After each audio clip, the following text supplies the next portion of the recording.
قال فما خطبكم أيها المرسلون قالوا إنا أرسلنا إلى قوم مجرمين لنرسل عليهم حجارة من طين مسومة عند ربك للمسرفين فأخرجنا من كان فيها من المؤمنين فما وجدنا فيها غير بيت من المسلمين وتركنا فيها آية للذين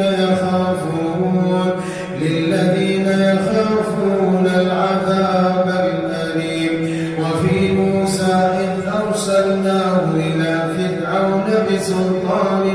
مبين فتولى بركنه وقال ساحر أو مجنون فأخذناه وجنوده فنبذناهم في اليم وهو مليم وفي عاد إذ أرسلنا عليهم الريح العقيم ما تذر من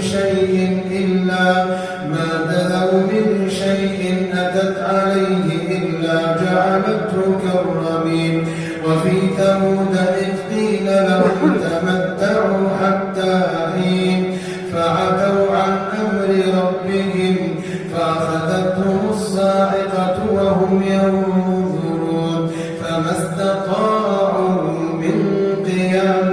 وما كانوا منتصرين وقوم نوح من قبل إنهم كانوا قوما فاسقين والسماء بنيناها بأيد وإنا لموسعون والأرض فرشناها فنعم الماهدون ومن كل شيء خلقنا زوجين لعلكم تذكرون ففروا إلى الله إني لكم منه نذير مبين ولا تجعلوا مع الله إلها آخر إني لكم منه نذير مبين كذلك ما أتى الذين من قبلهم من رسول إلا قالوا ساحر أو مجنون أتواصوا به بل هم قوم طاغون فتول عنهم فما أنت بملوم وذكر فإن الذكرى تنفع المؤمنين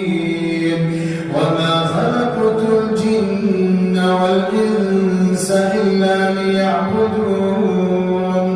ما أريد منهم من رزق وما أريد أن يطعمون